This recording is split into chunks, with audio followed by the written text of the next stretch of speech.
भगवान की जय। बाल कृष्ण लाल की जय। हनुमान जी महाराज की जय। सद्गुरु भगवान की जय। नमः पार्वती पते हर हर महादेव।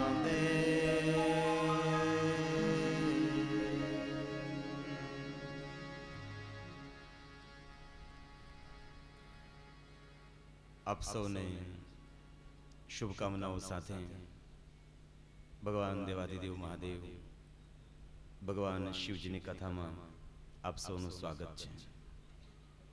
शिव महापुराण कथा आयोजन करना श्री भिखाभाई बालूभाई पटेल तथा श्री भरतभाई बालूभाई पटेल तथा श्री जिग्नेश भाई जनकभाई पटेल तथा समस्त गोतालावाड़ी गाम परिवार द्वारा अति सुंदर भगवान महादेव जी की कथा आयोजन थयुं छे त्यारे आपणे सौ भेगा मळी एक 9 दिवसનું अनुष्ठान करीशुं। एक साधना, एक उपासना, भगवान ने एक वांगमय पूजा करीशुं। कथा ए वार्ता नथी, कथा ये कोई प्रवचन पण नथी, कथा ये कोई शब्दों मायाजाळ पण नथी। भगवान की कथा ये भगवान ए वांगमय स्वरूप है। भगवान की कथा ये भगवान की शब्द मूर्ति है। अपना महात्माओं अपने ऋषिमुनिओ कथा ने ज्ञान यज्ञ कह्यो छे। सर्वयज्ञों में सर्वश्रेष्ठ कोई यज्ञ होय तो ते ज्ञान यज्ञ छे। जे मानव ज्ञान यज्ञ में सम्मिलित थाय छे ते मानव ने समग्र यज्ञों फल प्राप्त थाय छे। शिव महापुराण अंदर आ बधो ज महिमा कह्यो छे।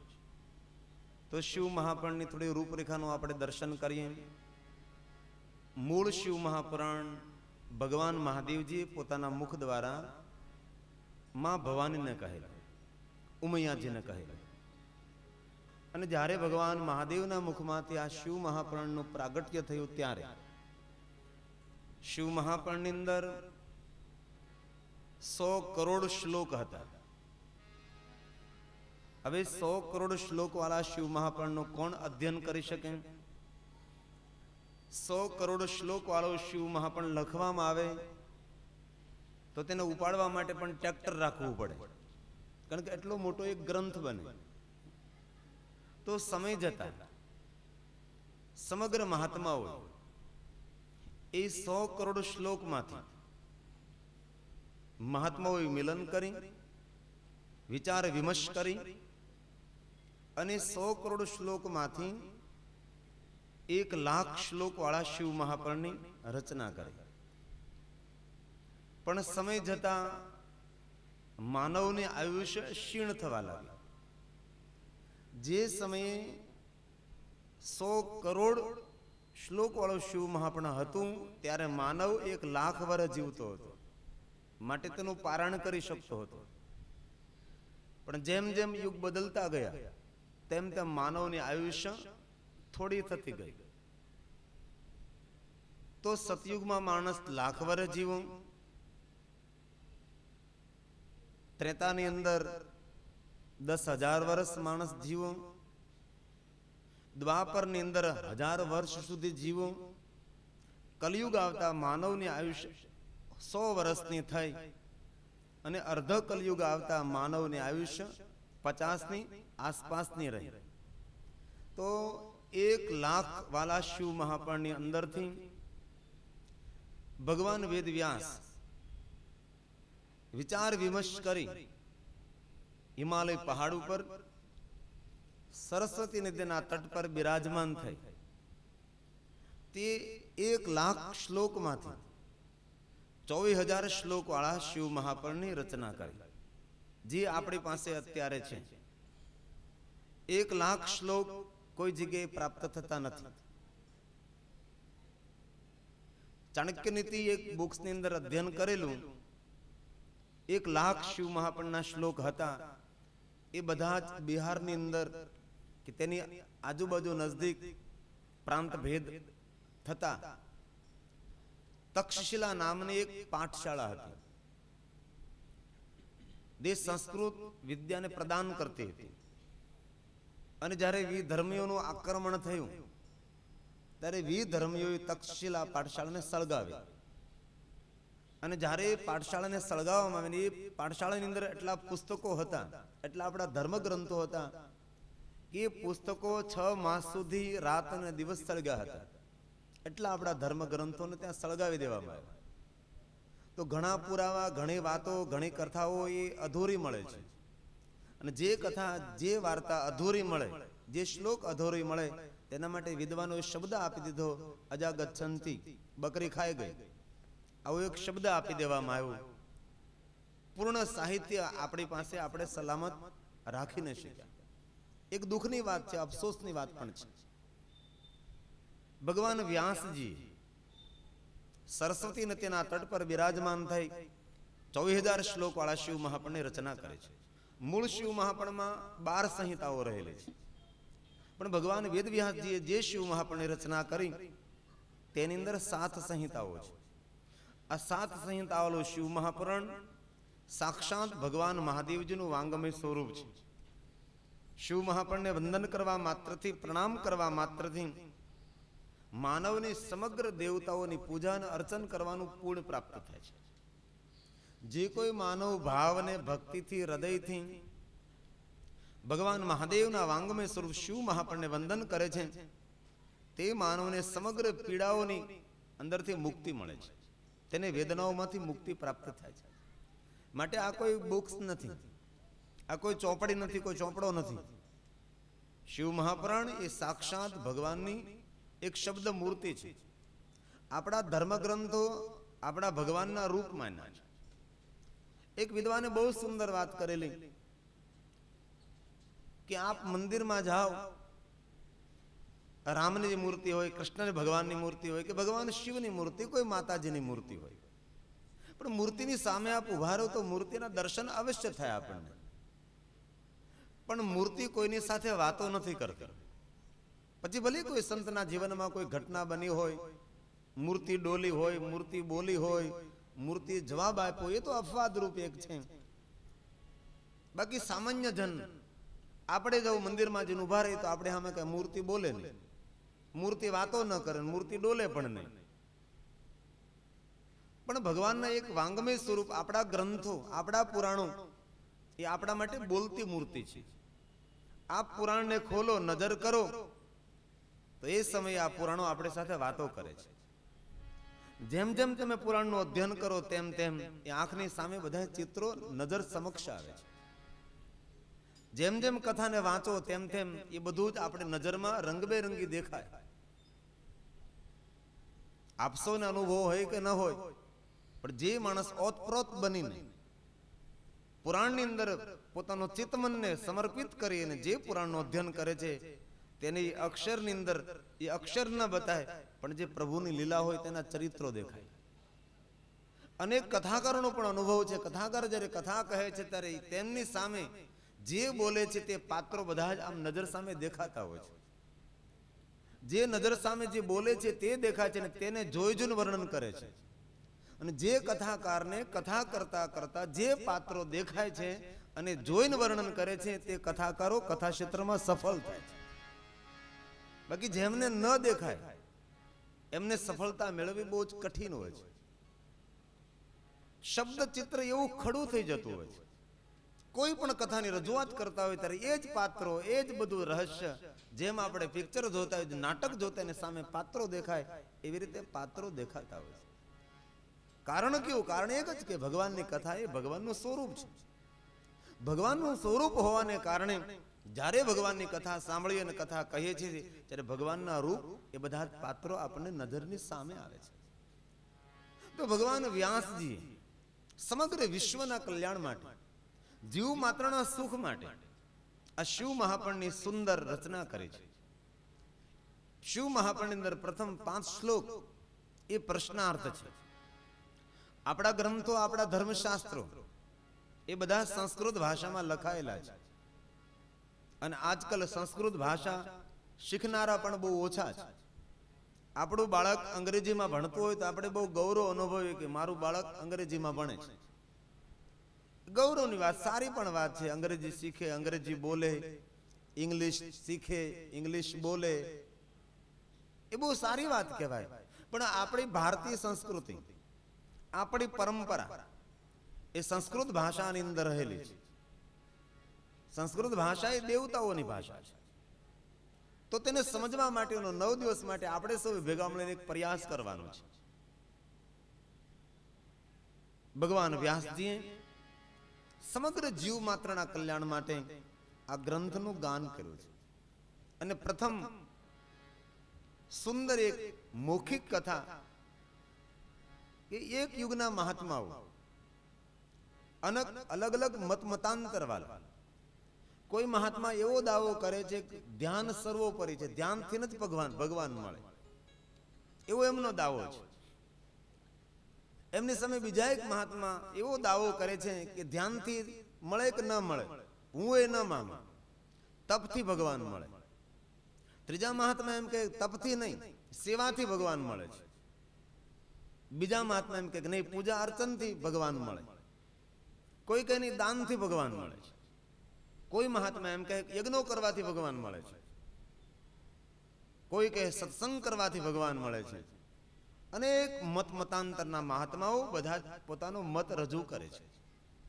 અંતે સમગ્ર મહાત્માઓ વચ્ચે વિવાદ ઉભો થયો. કોઈ મહાત્મા કે આ પંથ સર્વશ્રેષ્ઠ છે, કોઈ મહાત્મા કે આ પંથમાં જાઓ તો એ પંથ સર્વશ્રેષ્ઠ છે. જૈસે સંપ્રદાયનો મારો. માનવ આ યુગમાં ભ્રમિત થયો છે કે મારે શું કરવું જોઈએ. મારે રામને ભજવા જોઈએ કે કૃષ્ણને ભજવા જોઈએ, ભગવાન સ્વામિનારાયણને ભજવા જોઈએ, ગણેશને મારે યાદ કરવા જોઈએ, ભગવાન શિવને યાદ કરવા જોઈએ. માનવ ભ્રમિત થયો છે, મારે ક્યાં ભગવાનને પકડવા. એટલો માનસિક રીતે ભ્રમિત થયો છે માનવ. તે જ પ્રમાણે સમગ્ર મહાત્માઓ પોતપોતાના મતને લઈને ભ્રમિત થયા અને વિવાદ એક ઉભો થયો. અને સમગ્ર મહાત્માઓએ નિર્ણય લીધો કે આપણા વિવાદોનો કોઈ અંત નહીં આવે. એક કામ કરીએ, આપણે બધા જ ભેગા મળી બ્રહ્માજીની પાસે જઈએ અને પિતામહ બ્રહ્માજીને આપણે કહીએ. અને સમગ્ર મહાત્માઓ ભેગા મળીને પિતામહ બ્રહ્માજીની પાસે બ્રહ્મલોકમાં ગયા અને બ્રહ્માજીની આગળ આ બધી જ વાતો રજૂ કરી છે. બ્રહ્માજીએ એક જ વસ્તુ કહી કે સાંભળો મહાત્માઓ, તમારા પ્રશ્નોનું જો તમારે નિરાકરણ કરવું હોય તો આપ સૌ ભેગા મળી પ્રયાગ તીર્થ પર જાઓ અને પ્રયાગ તીર્થમાં જઈ આપ સૌ જ્ઞાન યજ્ઞ કરો, ભગવત શાસ્ત્રોનું અધ્યયન કરો, તમારા પ્રશ્નોનું નિરાકરણ આવી જશે. સમગ્ર મહાત્માઓ એ પ્રયાગ તીર્થમાં આવે છે જ્યાં ગંગા, યમુના અને સરસ્વતી વિદ્યમાન છે. જે તીર્થ કોઈ સામાન્ય તીર્થ નથી, જે તીર્થ સમગ્ર તીર્થોમાં સર્વશ્રેષ્ઠ તીર્થ છે, સર્વોપરી તીર્થ છે, સમગ્ર તીર્થોનો રાજા છે, સમગ્ર તીર્થોનો માલિક છે, અધિષ્ઠાતા છે. એ પ્રયાગ તીર્થની અંદર આ બધા જ મહાત્માઓનું આગમન થાય છે. અને સર્વ મહાત્માઓએ નિર્ણય લીધો કે આપણે જ્ઞાન યજ્ઞ કરીએ. પણ જ્ઞાન યજ્ઞ બધા જ કરવા લાગે તો કેવી રીતે થઈ શકે? આપણામાંથી કોણ ચતુર છે જ્ઞાન યજ્ઞ કરવાને માટે? બધા જ એક સાથે બોલવા લાગીએ તો એ તો બધો એનો એ વિવાદ રહે છે. હવે કરવું શું? આપણે અસમંજસમાં પડ્યા સમગ્ર મહાત્માઓ કે કોણ યજ્ઞ કરે, કોણ બોલે ને કોણ સાંભળે. એ બધા જ બોલવા લાગે તો કોણ સાંભળે, કોણ બોલે? એ નિર્ણય લેવાતો નહીં હતો. એ સમયે ભગવત કૃપા થઈ અને ભગવાન વેદવ્યાસના સદ શિષ્ય અને ભગવાન મહાદેવના પરમ ભક્ત એવા સુતજી મહારાજનું આગમન પ્રયાગ તીર્થમાં થાય છે. અને સુત તો એમ જ આવ્યા હતા પ્રયાગ તીર્થની અંદર કે મહાત્માનો એક મેળો થયો છે તો લાવ મેં જાઉં ને સમગ્ર મહાત્માનું દર્શન કરું. મહાત્માનું દર્શન કરવા માત્રથી મારું કલ્યાણ થશે. સમગ્ર મહાત્માનું દર્શન કરવાને હેતુ આ સુતજી મહારાજ પ્રયાગ તીર્થમાં આવે છે. હવે સૂતને આવતા જોયા તો સમગ્ર મહાત્માઓને ખબર હતી કે આ સુતજી મહારાજ કોઈ પણ વાત, કોઈ પણ કથા એ કહેવામાં બહુ કુશળ છે, સમગ્ર પુરાણોના નિષ્ણાંત છે. તો આવી જ ગયા છે સૂતજી પ્રભુની કૃપા થઈ છે તો આપણે સૌ આ સૂતનું સન્માન કરીએ. અને એક સંખ્યા નહીં, મોટી સંખ્યા એટલે 88,000 મહાત્માઓ, એ સમગ્ર મહાત્માઓએ સૂતનું આગમન અને સ્વાગત કર્યું છે. અને સૂતજી મહારાજ જ્ઞાની છે, વિદ્વાન છે, પવિત્ર પુરુષ છે અને કોઈ પણ વાત રજૂ કરવામાં બહુ કુશળ મહાત્મા છે. અને સમગ્ર મહાત્માઓએ માન સન્માન આપીને એક સુંદર આસન ઉપર બિરાજિત કર્યા છે. અને સમગ્ર મહાત્માઓએ વિનંતી કરી કે આપ અમને પુરાણોની કથા કહો. અને પ્રયાગ તીર્થમાં એક જ પુરાણની કથા નથી થઈ, 18 પુરાણોની કથા કોઈ તીર્થમાં જો થઈ હોય તો એ પ્રયાગ તીર્થ છે. માટે પ્રયાગ તીર્થનો બહુ જ મહિમા છે. સર્વ કથાઓ એ સૂતે પ્રયાગ તીર્થની અંદર કહી છે. સમગ્ર મહાત્માઓએ વિનંતી કરી, સૂતજી મહારાજ કથા કહેવા માટે પ્રેરિત થયા છે, તૈયાર થયા છે કે જરૂર હું આપને કથા કહીશ. પણ એમાંય પાછો વિવાદ એવો થયો કે 88,000 મહાત્માઓ બધાએ બોલવા લાગ્યા. હવે એક સાથે બધા જ બોલે તો એક માણસ કેમ સાંભળી શકે? નિર્ણય લેવાનો કે એક કામ કરીએ આપણે. હવે આપણી 88,000 મહાત્માઓની એક સભા છે, એમાં પ્રશ્ન પૂછવામાં કોણ કુશળ? મહાત્માઓએ નિર્ણય લીધો કે આપણી સભામાં કોઈ પ્રશ્નો કરવા માટે કુશળ મહાત્મા એક શૈનક જે છે, એને કોઈ પણ પ્રશ્નો કોઈ પણ વ્યક્તિને પૂછવો હોય તો કેવી રીતે પૂછાય એને ખબર પડે છે. માટે આપણે સૌ એમને વિનંતી કરીએ કે આપણા સૌ વતી આપણા જે પ્રશ્નો હોય એમને આપણે શૈનકજીને આપીએ. અને એક માણસ સૂતને પ્રશ્ન કરે અને એ શૈનકજીને સૂત જવાબ આપે. આ રીતે આ પ્રભુની કથાનો પ્રારંભ થયો છે. કારણ કે જવાબ આપવો એ સહેલી વાત છે, પણ પ્રશ્ન કરવો એ કઠિન હોય છે ને. કારણ કે પ્રશ્નમાંથી જવાબનો જન્મ થતો હોય છે. પ્રશ્નમાંથી જવાબનો જન્મ થતો હોય છે. માટે જવાબ આપવો એ કઠિન નથી, એ સરળ છે. પણ પ્રશ્ન કરવો એ બહુ કઠિન હોય છે. માટે શૈનકજી સૂતજીને પ્રશ્ન કર્યા છે અને તેના જવાબો આપ્યા છે. અને પ્રશ્નને જવાબ તેમાંથી ભગવાનની કથાનું એક સુંદર પ્રાગટ્ય થાય છે. તો શિવ મહાપર્ણનો પહેલો શ્લોક ગાન કરીએ એ પહેલા પવિત્ર અને પાવન પ્રયાગ તીર્થને યાદ કરીએ. અને જે તીર્થને યાદ કરીએ તે તીર્થની યાત્રા કરવાનું પુण्य પ્રાપ્ત થાય છે. તો हम सब साथ में मिलकर प्रयागराज को याद करें. थोड़ा सा गाने का प्रयास. धर्म क्षेत्रे महाक्षेत्रे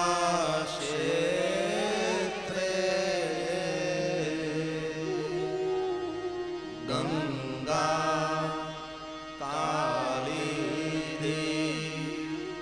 संगमे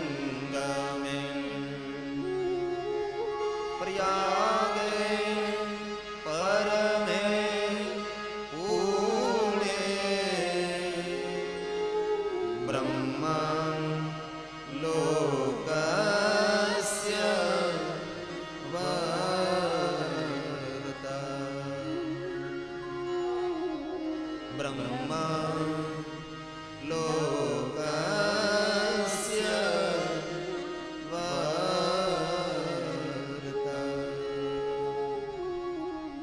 બ્રહ્મલોકના માર્ગ સમાન પ્રયાગ તીર્થની અંદર સૂતજી કહે છે, સમગ્ર મહાત્માઓ સાંભળવા માટે તૈયાર છે. અને શિવ મહાપર્ણનો પહેલો શ્લોક એ પ્રશ્નાર્થ છે. પહેલા કથા કહેનાર વક્તા નથી બોલ્યા, કથા સાંભળનાર શ્રોતા બોલ્યા છે. એનો અર્થ કેવો કે કથા કહેનાર એ મહાન નથી, જે કથા સાંભળે છે એ બહુ મહાન છે. માટે ભગવાન વ્યાસે જે કથા ગાયક છે તેમના મુખમાં શબ્દ ન મૂક્યા, પણ જે કથા સાંભળે છે એમના મુખમાં શબ્દ મૂક્યા છે.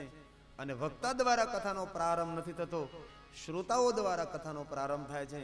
અને શિવ મહાપર્ણનો આ પ્રથમ શ્લોક છે. શિવ મહાપર્ણના એક એક શ્લોક સમગ્ર લોકને પાવન કરે છે અને અંતકરણને પરમ પાવન કરે છે. માટે સુનિયા. હે સૂત મહાપ્રજ્ઞ સર્વ સિદ્ધાંત વિપ્રભો આખ્યાયિ મે કથા સારં પુરાણાનાં વિશેષતઃ પુરાણ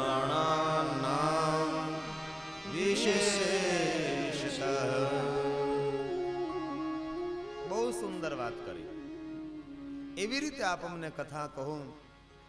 આખ્યાહી મેં કથા સારમ, એવી રીતે કથાની રજૂઆત કરો કે તમે જે કથા કહો છો એમના ચિત્રો અમારી આંખની સામે આવે. તેને આખ્યાન કહેવાય ને. આખ્યાન કોને કહેવાય? કે જે વસ્તુની વાત થતી હોય તેમનું શબ્દ ચિત્ર આંખની સામે આવે તેને આખ્યાન કહેવાય. આખ્યાન તેને કહેવાય જેની અંદર રસ પડે, પ્રીતિ પડે, વિદ્વત્તાથી ભરપૂર નહીં. આખ્યાન રૂપે કથા કહો. કથા કહો અને કથાનો સાર પણ કહો. આ કથા મને કઈ દિશા આપે છે, કથા મને કયો સંદેશ આપે છે, એ કથાનો સાર પણ કહો. અને વિશેષ કરીને પુરાણાનામ વિશેષતઃ એવી કોઈ લૌકિક વાતો બહારની નહીં કરતા. જે આ પુરાણની અંદર કહ્યું છે તે જ આપ કહેવાનો પ્રયાસ કરો. ઘણીવાર વક્તાને આદત હોય ને બહારની વાતો બહુ કરે. આખી કથામાં સાસુ ને વહુની જ વાત આવે એટલે મનાઈ કરી પ્રથમ શ્લોકની અંદર કહેવું ખરું પણ ટકોર કરવી. વિશેષ કરીને આ પુરાણને પકડી રાખો એમ કહ્યું છે. પુરાણ નામ વિશેષતઃ બીજી બહારની વાતો નહીં કરતા. જે શિવ મહાપુરાણની અંદર કહ્યું છે એને ધ્યાનમાં રાખીને, તેને લક્ષ્યમાં રાખીને આપ કહો. કથા એટલી મધુર કહો કે અમને એ કથામાંથી બધા જ પ્રકારના સ્વાદ મળે અને મારા જીવનના વિવાદો બધા વિરામ પામે. એવી કથા આપ અમને કહો. શિવ મહાપુરાણનો બીજો શ્લોક છે સદાચાર સદભક્તિ વિવેકો વર્ધતે કથમ. આ બીજો શ્લોક છે સ્વવિકાર નિરાશ સજ્જને ક્રિયતે કથમ. સજ્જન માણસોના જીવનમાં જ્યારે વિકારો ઉભા થાય, વિકાર એટલે રાગ, દ્વેષ, ઈર્ષા, લોભ, મોહ, ક્રોધ, ત્યારે સજ્જન પુરુષે શું કરવું જોઈએ? સજ્જને ક્રિયતે કથમ. એ સજ્જન માણસોએ તે સમયે કેવી રીતે તેને નિર્ણય લેવો જોઈએ? ક્રોધ આવે ત્યારે ક્રોધમાં કોઈ નિર્ણય લેવાય? ક્રોધમાં લીધેલો નિર્ણય એ હિત કરનારો ન હોય, એ અહિત કરનારો નિર્ણય હોય છે. હૃદયમાં ઈર્ષા હોય ત્યારે કોઈ મહત્વનો નિર્ણય ન લેવાય. આ જે શત્રુ છે આપણા રીપુ, આમની એક સારી ઓળખાણ છે. ગામના પાદરમાં રહેલું સુંદર સરોવર એ ગામની એક ઓળખાણ છે. ગામના પાદરમાં રહેલા સુંદર વૃક્ષો એ ગામની શોભા છે. અને ઘરની અંદર રહેલા આપણા વડીલો એ આપણા ઘરની શોભા છે. ઘરની અંદર જે આપણા બુઝુર્ગો, જે આપણા વડીલો છે, દાદા છે, દાદી છે, એ આપણા ઘરની શોભા છે. પણ માણસ એટલો અત્યારે નીચે ઉતરી ગયો છે કે માણસ વૃક્ષો પણ કાપે છે અને વૃદ્ધોને પણ કાઢે છે. વૃક્ષો કાપે છે અને વૃદ્ધોને કાઢે છે. ઘરની કોઈ સુંદરતા અને ઘરની કોઈ શોભા હોય તો ઘરના વડીલો છે.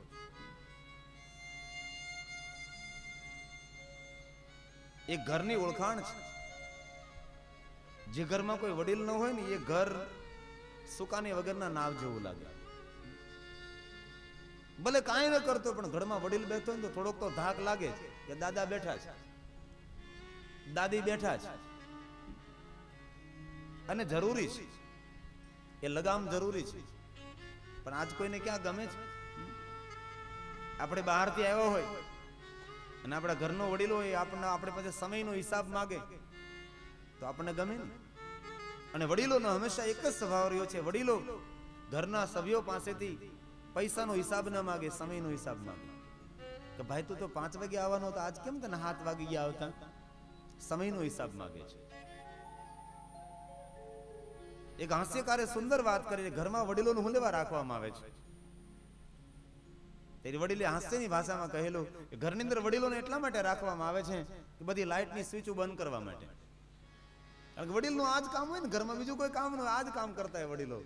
કારણ કે આપણે જેમ તેમ ગાફેલ ગમે લાઇટ શરૂ મેક દઈ, વડીલોનું આ જ કામ હોય, ગમે ત્યાં લાઇટ શરૂ બંધ કરી આવે. તમારે જો લાઇટ બંધ કરતા, પંખો બંધ કરી દે, લાઇટ બંધ કરી દે. અમારે એક ગામમાં ઉતારો હતો, તમે લોકો રાત્રે પંખો આમ શરૂ કરીને હોઈએ તો એ દાદાને ખબર નહીં ક્યાં લખણ પડી ગયા, અમે હોઈ જાય નહીં, પંખો બંધ કરી જાય. કોઈ જગ્યાએ લેમ્પ બળતો હોય, પંખો શરૂ હોય, એને આદત પડી ગઈ. ત્યારે એમ થયું કે આ વડીલોની વાત, પેલા 80 કલાકની વાત સાચી, ઘરમાં વડીલા લાઇટ બંધ કરવાનું જ કામ કરે છે. દાદરામાં લાઈટ જરૂર હોય, કોઈ જગ્યાએ બીજી જગ્યાએ લાઈટ, એ જ કામ આખો લાઈટ શું લેવા કે લાઈટ કારણ વગરની શરૂ રહે તો બિલ વધારે આવે, માટે વ્યર્થ પૈસા જતા રહે, માટે ઘરનો વડીલ ઘરનો રખેવાળ બનીને તમારું ધ્યાન રાખે છે. એ છે ઘરનો વડીલ. સુંદર દ્વાર જોઈ પૂછું, પ્રતિષ્ઠાનપુર નામનું નગર અંદર ગયો છે, સુંદર એક મંદિર જોયું છે. કોઈને પૂછ્યું કે આ મંદિર? ભાઈ આ મંદિર નથી, આ તો શિવાલય છે. સાક્ષાત ભગવાન મહાદેવ લિંગ સ્વરૂપ બિરાજમાન છે. મંદિર ને શિવાલયમાં બહુ ફરક હોય છે. જ્યાં દેવતાઓની મૂર્તિ બિરાજમાન હોય તેને મંદિર કહેવાય, અને જ્યાં ભગવાન મહાદેવનું લિંગ સ્વરૂપ હોય તેને શિવાલય કહેવાય છે. આલયમ સર્વદેવાના, જ્યાં મંદિર છે, જે દેવની મૂર્તિ છે તે દેવ ત્યાં બિરાજમાન છે, એને મંદિર કહેવાય છે. પણ જે સ્થાન પર ભગવાન મહાદેવનું લિંગ સ્વરૂપ હોય તેને શિવાલય કહેવાય. શું લેવા? આલયમ સર્વદેવાના. સમગ્ર દેવતાઓનું કોઈ નિવાસ સ્થાન હોય અને સમગ્ર તીર્થોનું કોઈ નિવાસ સ્થાન હોય તો એ શિવાલય છે. જે માણસ નિત્ય શિવાલય જાય છે ને એમને બધા તીર્થોની યાત્રા એ શિવાલય જવાથી મળે છે. જે માણસ શિવાલય જઈને ભગવાન શિવની પૂજા કરે છે અને શિવનું દર્શન કરે છે તે માનવને સમગ્ર દેવી દેવતાઓની પૂજા અને દર્શનનો ફળ એક શિવાલયથી મળી જાય છે.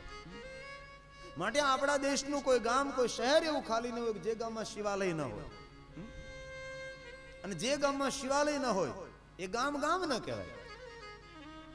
આપણા વિદ્વાનોએ તો કહ્યું છે કે જે ગામમાં શિવાલય ન હોય એ ગામનું પાણી ન પીવાય, અને જેના ઘરમાં શિવની પૂજા ન હોય એ ઘરનું પાણી ન પીવાય, અને જેના મુખમાં શિવનું નામ ન હોય ને એનું મુખ ન જોવાય, સૂતક લાગે, અપવિત્રતા લાગે છે. એ શિવ નામનો મહિમા છે, એ ભગવાન શિવનો મહિમા છે. શિવ મહાપણમાં કહ્યું છે જ્યારે શિવ મહાપણની ગર્જનાઓ થશે ત્યારે બધા સંપ્રદાયો શાંત થશે, દેવી દેવતાઓ સંપ્રદાયો શાંત થશે જ્યારે શિવ મહાપણની ગર્જના થશે. અનેક શ્લોકો શિવ મહાપણના પ્રારંભમાં લખ્યા. જ્યારે શિવ મહાપણની ગર્જના થશે ત્યારે સંપ્રદાય અને દેવતાઓ શાંત થશે. જેવી રીતે જંગલની અંદર કોઈ શેર, કોઈ વાઘ, સિંહ ગર્જના કરે અને સમગ્ર પશુ બોલતા બંધ થઈ જાય, સમગ્ર પ્રાણી પણ બોલતા બંધ થઈ જાય. વનની અંદર જ્યારે સિંહ ગર્જના કરે છે ત્યારે સમગ્ર શાંત શાંત એક ગર્જના કરે. જેને ગીરમાં રહેતા હોય, સૌરાષ્ટ્રના માણસો તેને જોયું હોય, દહગાવ આગોઈ હુંકાર કરતો હોય ને તો આપણને ઘરની પાછળ બોલે છે.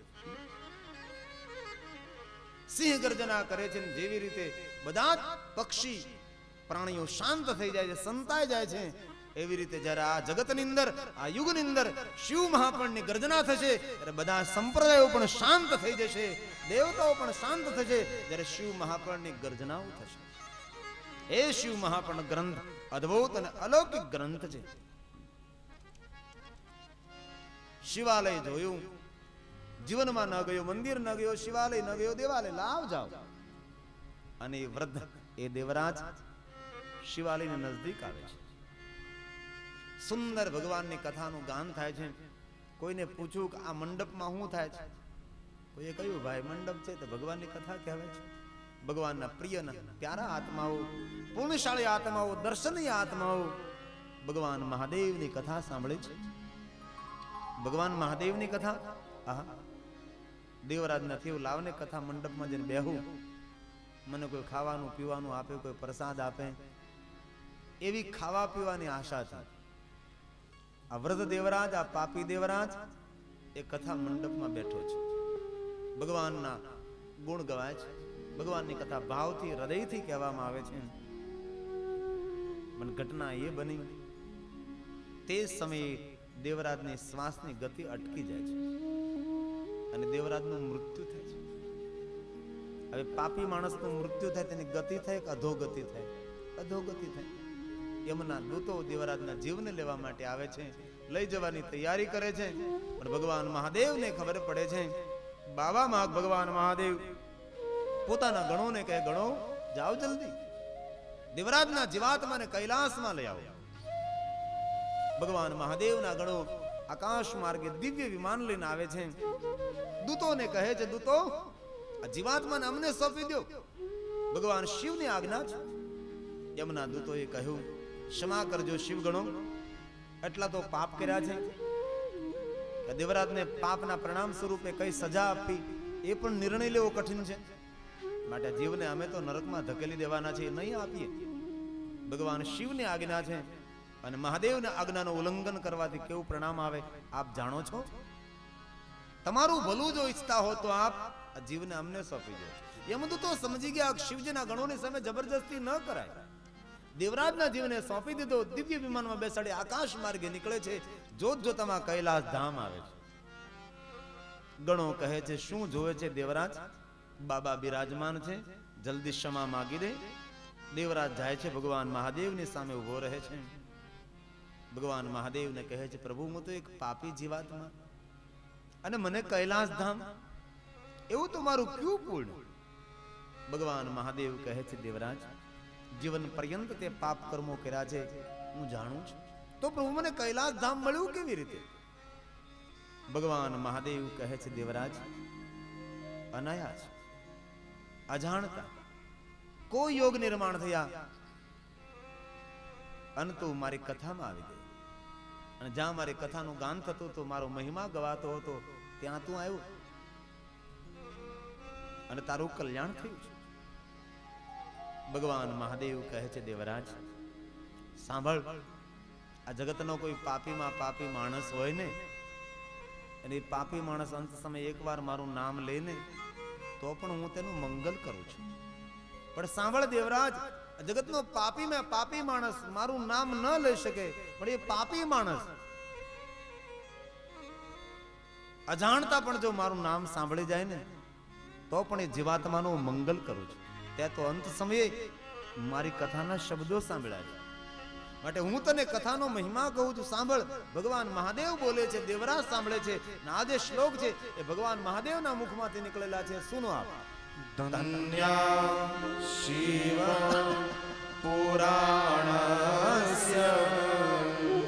કથા પરમ પાવની યસ્ય શ્રવણ માત્રેણ પાપી યાનપી મુક્તિ ભગં. પાપી હોય કે પછી ન પણ પાપી હોય, ભગવાન મહાદેવ કહે છે હે દેવરાજ ધન્ય શિવ મહાપુરાણસ્ય કથા પરમ પાવની. સમગ્ર જગતને પાવન કરનારી એ આ કથા છે. યસ્ય શ્રવણ માત્રેણ, આ કથાના શબ્દો કાને પડવા માત્રથી પાપી યાનપી મુક્તિ.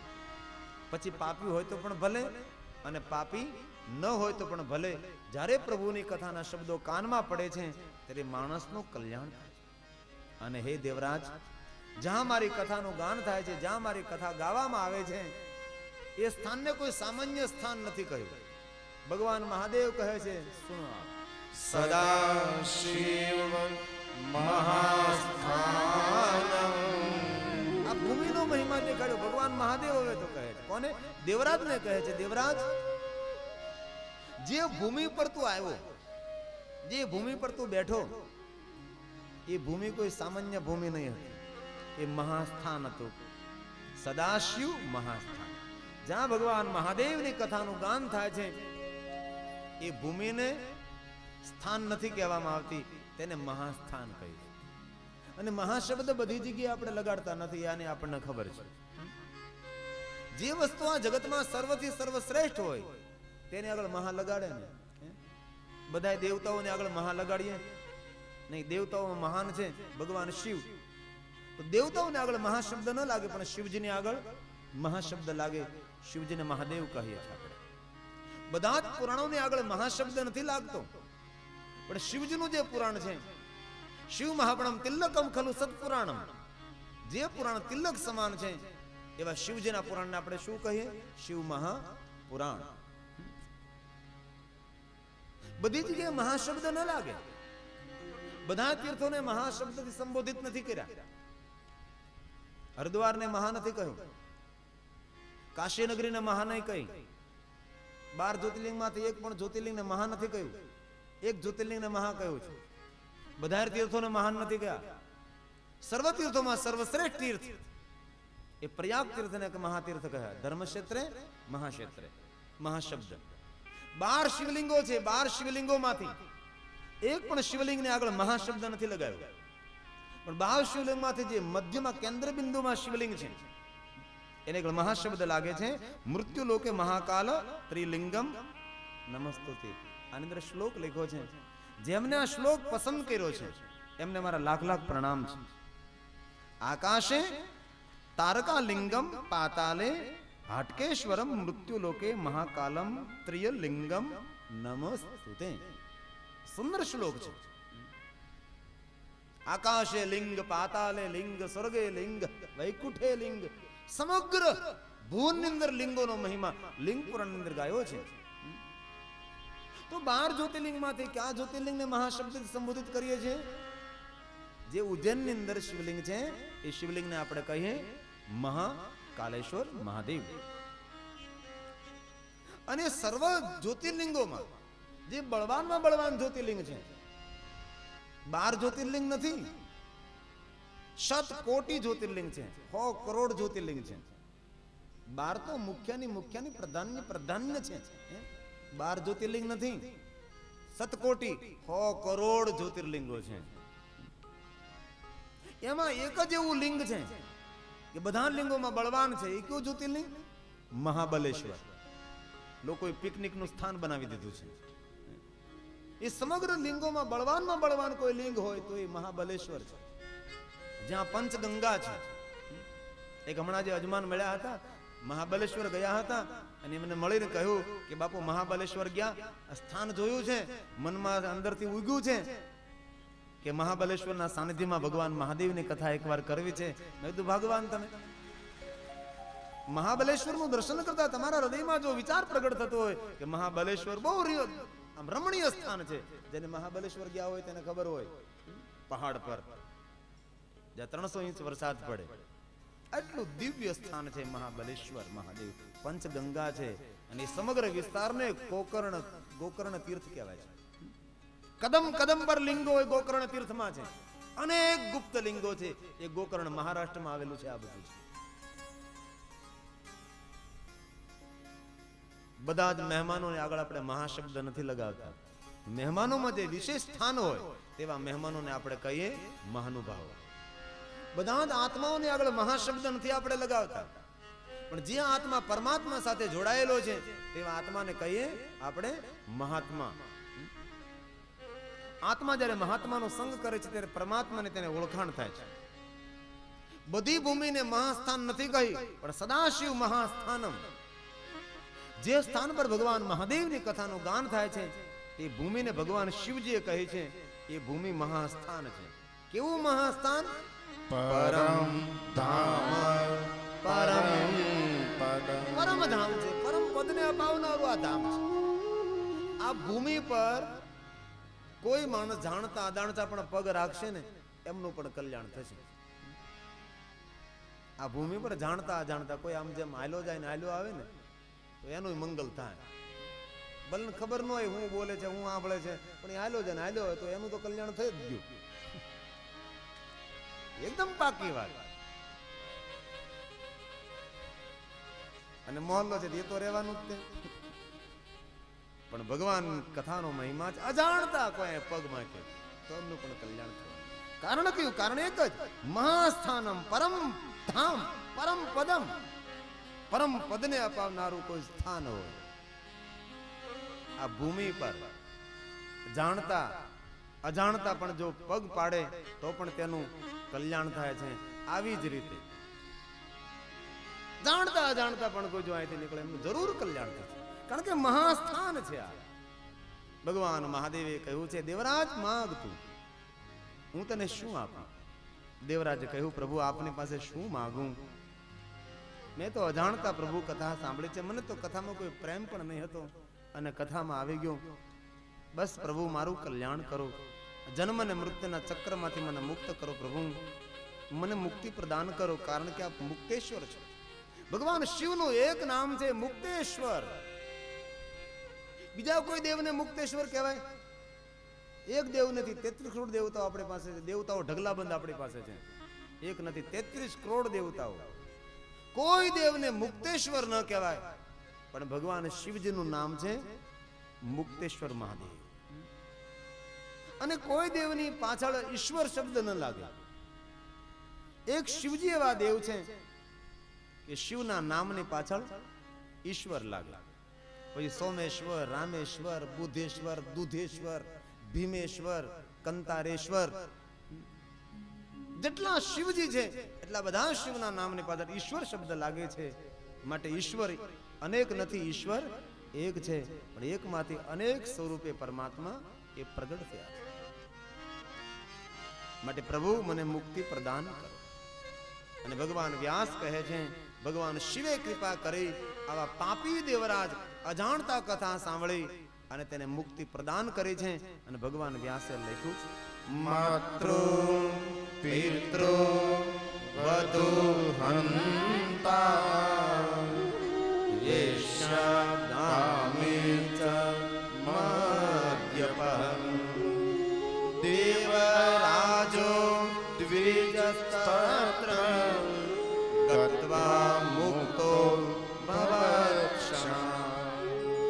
એક ક્ષણવારમાં મુક્તિ મળી ગઈ. તો અજાણતા જો આ દેવરાજ ભગવાનની કથા સાંભળતો હોય ને તેમનું જો પ્રભુ મંગલ કરતા હોય અજાણતા, તો આપણે તો જાણી ભાવથી ભક્તિથી હૃદયથી ભગવાનની કથા સાંભળીએ છીએ. તો આપણા એકનું નહીં, આપણી 71 પેઢીનું મંગલ થઈ જાય છે. ગયેલી અને આવતી 7 પેઢીઓનું કલ્યાણ થાય, 7 પેઢીઓનું મંગલ થાય. 7 પેઢી એટલે 7 અવતાર નહીં. ઘણા લોકો એવું સમજે કે 7 પેઢી એટલે 7 અવતાર, એમ નહીં. દરેક માણસની 7 પેઢી હોય છે. 7 પેઢીને કેવી રીતે ગણવી?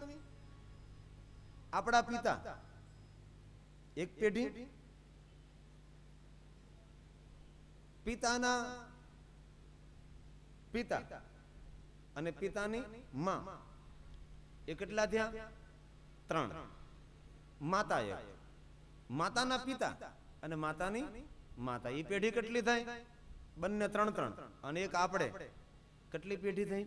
7. તો આવી રીતે તેનો હિસાબ કરવામાં આવે તો 71 નો આંકડો આવે.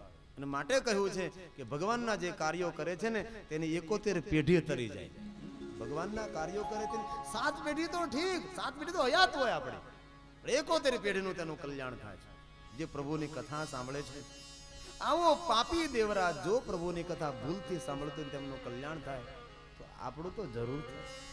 અને ભગવાનના કાર્યો તમે ભાવથી કરો, કુભાવથી કરો. ભગવાનનું નામ ભાવથી લ્યો કે કુભાવથી લાવો, હંમેશા ભગવાનનું નામ આપણું મંગલ જ કરે છે. પછી ભાવથી લે તો જ મંગલ કરે, કુભાવથી લે તો જ મંગલ કરે. એક સાહિત્યકારે સુંદર વાત કરેલી, ભગવાનનું નામ લેવાથી માણસનું સુખ નથી થતું. ભગવાનનું નામ લેવાથી માણસનું સુખ નથી થતું, પણ જે ભગવાનનું નામ લે છે તેના જેવા ગુણો જો જીવનમાં ઉતારે તો એ માનવનું સુખ થાય છે. પણ એક સંતે બહુ સુંદર વાત કરેલી કે ભગવાનનું નામ લેવાથી માણસનું સુખ નથી થતું, પણ એ ભગવાનમાં રહેલા ગુણ જીવનમાં ઉતારે તો માનવનું સુખ થાય છે. પણ વિદ્વાનનો મત હતો કે જે ભગવાનનું નામ નિરંતર તમે લ્યો છો એ ભગવાનના ગુણ આપોઆપ આપણામાં આવવા લાગે છે. જે ભગવાનનું નામ તમે લ્યો છો એ દેવના ગુણો આપણામાં વારંવાર ઉતરવા લાગે છે. એના ગુણ ગાતા, એમના યાદ કરતા, એમનું નામ લેતા એ નામીના ગુણો આપણામાં આવે છે. હરિના જન તો હરિ જેવા કહીએ ને, આરતીમાં ગાઈએ ને, કહે પ્રીતમ તમે ઓળખો અણસારે. હરિના જન તો હરિ જેવા. ભગવાનના ભક્તોને કેવી રીતે ઓળખવા? તો કે ભગવાનના ભક્તો એ ભગવાન જેવા હોય. કહો પ્રીતમ તમે ઓળખો અણસાર. કેવી સુંદર વાતો કરે છે. માટે ભાવથી ભજો, કુભાવથી ભજો, પ્રભુ આપણું કલ્યાણ જ કરે છે. અગ્નિને કોઈ જાણતા અટકે તો પણ અગ્નિ દજાડે, અગ્નિને કોઈ અજાણતા અટકે તો પણ અગ્નિ તો દજાડે ને. એવું સાંભળ્યું? અજાણતા કોઈ અગ્નિને અટકી ગયો દાજો નહીં, એ તો હળગાવી જ દે આપણને. તો અગ્નિને કોઈ જાણતા અડે તો પણ અગ્નિ દજાડે છે, ને અગ્નિને કોઈ અજાણતા અટકે તો પણ અગ્નિ દજાડે છે. તો ભગવાનનું નામ કોઈ જાણતા લે તો પણ તેનું મંગલ થાય છે, ભગવાનનું નામ અજાણતા કોઈ લે તો પણ તેનું ભગવાન મંગલ જ કરે છે. માટે મારા ગોસ્વામીજીએ રામકથામાં કહ્યું છે, મંગલ ભવનમ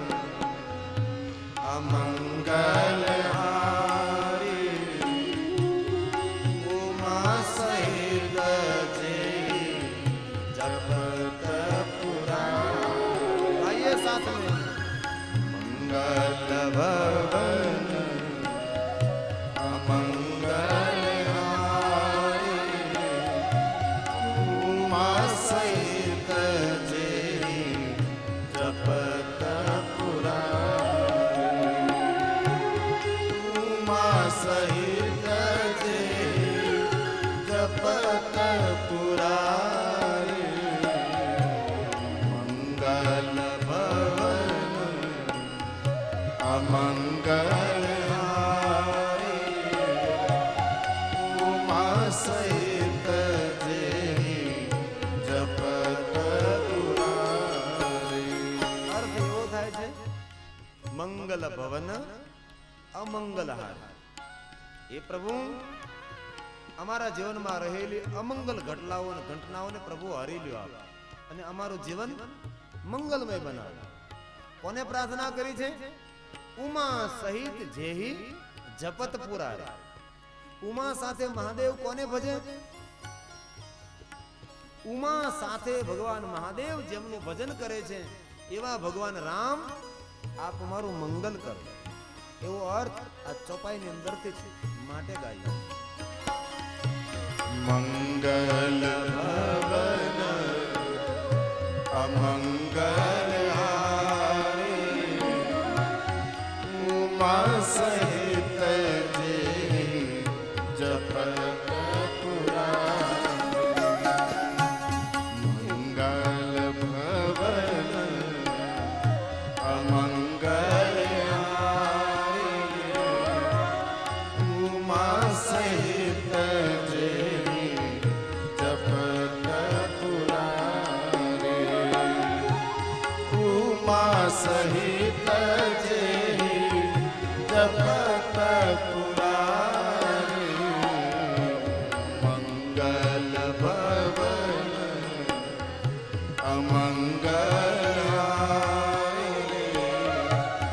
ઉમા સહિત જે જપત પુરારી. આવશે બોલે મંગલ ભવન અમંગલહારી ઉમા સહિત જે જપત પુરારી. સવારમાં ઉઠો ત્યારે, ઘરની બહાર પગ મૂકો ત્યારે, ફેક્ટરી દુકાન ઓફિસ ખોલો ત્યારે, અથવા ટુ વ્હીલ અથવા ફોર વ્હીલ સ્ટાર્ટ કરો ત્યારે અવશ્ય બોલો. ભૂલ્યા વગર રાત્રે સૂતી વખતે બોલો તો રાત્રિમાં અમંગલ સપન નહીં આવે, ખરાબ સપન ના આવે. ન આવડતો એ કંઠસ્થ કરી લે, લખી લે. આમ તો કથામાં છે ને પેન અને બુક લઈને બેહવું જોઈએ. ચોપડા લીધા વગરના વિદ્યાર્થીઓ નિહાળમાં જાય ને તો માસ્તર કાઢી મૂકે. કારણ કે આ બધું કઈ યાદ થોડું રહેવાનું આપણને. આ 3 કલાક સુધી બોલાય બધું યાદ રહે? તૂટું ભાંગ્યું યાદ રહે? કોઈ શબ્દ યાદ રહે? માટે કથાની અંદર ઘણા શ્રુગ્ન શ્રોતાઓ એ નોંધ કરી લે, પોઈન્ટ પોઈન્ટ પોઈન્ટ પોઈન્ટ લખી લે. મંગલ ભવન અમંગલહારી ઉમા સહિત જેહી જપત પુરારી. ઉમા સાથે ભગવાન મહાદેવ જેમને યાદ કરે છે એવા ભગવાન રામ અમારું મંગલ કરો. એવી ભાવનાઓ વ્યક્ત કરી છે. ભગવાન રામ કો યાદ કરે. શ્રી રામ જય રામ જય જય રામ શ્રી રામ જય રામ જય જય રામ શ્રી રામ જય રામ જય જય રામ શ્રી રામ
जय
બોલીએ સદગુરુ ભગવાન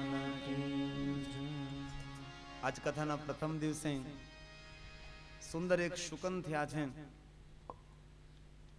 15 તારીખ 6ઠો મહિનો કેદારેશ્વર મહાદેવની સાનિધ્યમાં ભગવાન મહાદેવની કથાનું આયોજન થઈ રહ્યું છે ત્યારે 15 થી 21 સુધી 7 દિવસની કથાનું આયોજન હિમાલય પહાડ પર કેદાર શિખર પર સ્વયંભૂ જ્યોતિર્લિંગ કેદારેશ્વર મહાદેવના સાનિધ્યમાં એ કથાનું આયોજન થવા જઈ રહ્યું છે ત્યારે પૂરા ભારત દેશમાંથી નહીં આજુબાજુના દેશમાંથી પણ એ કથામાંથી અનેક ભક્તો જોડાઈ રહ્યા છે ત્યારે એ કથાની અંદર 2 યજમાન એક સંજયભાઈ અને એમના મિત્ર અને આજે ત્રીજા અમારા કેદારેશ્વર મહાદેવની કથાના આયોજક જે આયોજન કરવાની અંદર જે અજમાન પદે આજે નામ જાહેર કરે છે એવા અમારે નાના વરાસા ગામના રવિભાઈ અશોકભાઈ પટેલ તેમના ધર્મપત્ની પ્રિયંકાબેન રવિભાઈ પટેલ આ બંને પતિ પત્ની આજે એમનું નામ અહીંયા જાહેર કરાવે છે માટે વિનંતી કરું છું રવિભાઈને પ્રિયંકાબેનને આપ મંચ પર પધારો વ્યાસપીઠ આપનું જરૂર સન્માન કરે છે સદગત અશોકભાઈની યાદમાં કેદારેશ્વર મહાદેવની કથા જે એમના અજમાન પદે આ બંને પતિ પત્ની આજને પોતાનું નામ જાહેર કરે છે ગંગા સ્વરૂપ ચંદ્રિકાબેનને પણ ખૂબ ખૂબ ધન્યવાદ જેમના દ્વારા નાના વરાસામાં કથાનું આયોજન થયેલું એ બંને પતિ પત્ની પધારે એમનું તાલીઓ વડે આપણે ખૂબ ખૂબ સન્માન કરીએ કઠિન યાત્રા છે અને કેદારેશ્વર મહાદેવ કથાના એક અમારા ત્રીજા યજમાન રવિભાઈ અને પ્રિયંકાબેન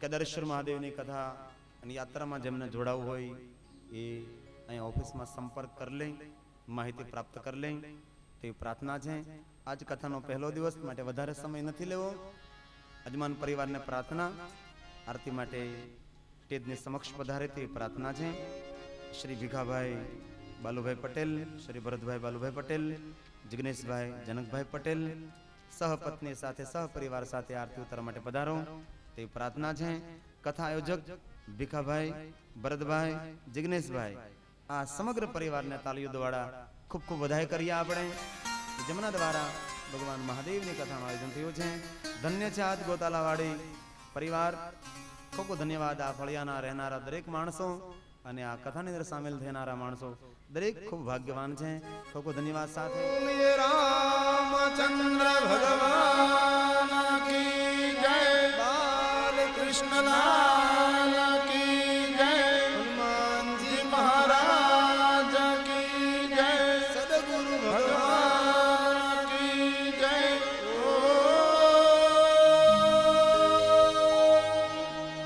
નમઃ પાર્વતી પતે હર હર મહાદેવ ધન્યવાદ આજની કથા વિરામ લે છે કથા વિરામ આપશો વડીલોને